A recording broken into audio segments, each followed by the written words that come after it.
श्री स्वामी समर्थ सर्वांना. मी रंजना पाटील. माझ्या यूट्यूब चॅनलमध्ये आपले सर्वांचे स्वागत आहे. तर सकाळी बघा लवकर आवरून घेतलं, आंघोळ वगैरे सगळ्यांच्या झाल्या आणि देवपूजा पण करून घेतलेली होती. तर बघा अशी देवपूजा केलेली आहे. देवपूजा झाल्यानंतर पाणी बरोबर आलं, मग पाणी भरून घेतलं. तर बाहेर आणि आतलं प्यायचं पाणी भरून घेतलं आणि जरा म्हणजे अंगण पण साफ करून घेतलं. तर बघा, आणि मग हे शोकेसवर सामान इकडं तिकडं पडलेलं होतं, म्हणून म्हणलं ते व्यवस्थित ठेवावं. मग ते सगळं शोकेसमधलं सामान सगळं व्यवस्थित ठेवून घेतलं. कपडे बिपडे इकडे तिकडे पडलेली होती ती घड्या करून घेतली. आणि मग म्हटलं आता नाश्त्यामध्ये काय बनवायचं असं चाललं होतं. रोज पोहे, उपीट असं किंवा इडली असं खाऊन कंटाळा आलेला होता सर्वांना.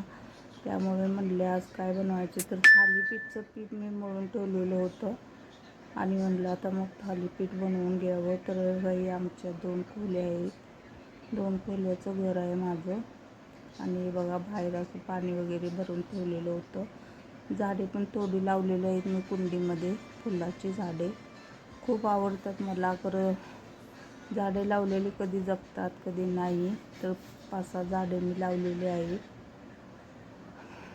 तर बघा अशी देवपूजा करून घेतलेली आहे. माझा रविवार होता म्हणून बगर पण केली होती.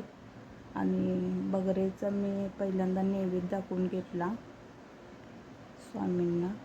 नैवेद्य वगैरे दाखवून झाल्यानंतर म्हटलं सर्वांना नाश्त्यामध्ये थालीपीठ बनवून घ्यायचं.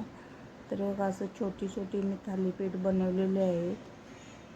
मस्त अशी छोटीच केली, मोठी केली की मग मोडते, त्यामुळे मी छोटी छोटीच करते. तर बघा असं छान तेल लावून भाजलेलं आहे. मग भाजल्याशिवाय कडक झाली की दही आणि थालीपीठ छान लागतं. तर गरम गरम सर्वांना मी देत होती. आणि पहिल्यांदा स्वामींचा नैवेद्य काढून ठेवलेला होता, थालीपीठ आणि दही आणि बटाट्याची भाजी केलेली होती. तर पहिल्यांदा स्वामींना नैवेद्य दाखवला आणि स्वामींना नैवेद्य दाखवून झाल्यानंतर म्हटलं गरम गरम सगळी तुम्ही खाऊन घ्या, दही आणि थालीपीठ. जेवणामध्ये पण मी हेच करणार आहे, तर पुन्हा जेवताना करणार आहे. आत्ता नाश्त्यापुरती मग सर्वांना थोडी 2-2 दिली आणि मग जेवणामध्ये पण मी थालीपीठच बनवणार आहे. आणि बटाट्याची भाजी केलेली आहे आणि दही आणलेलं आहे. तर असे मी थालीपीठ बनवलं. तर बघा तुम्हाला कसं वाटलं थालीपीठ माझं, तर कमेंटमध्ये सांगा. आणि माझ्या चॅनलला लाईक, शेअर आणि सबस्क्राईब करायला विसरू नका.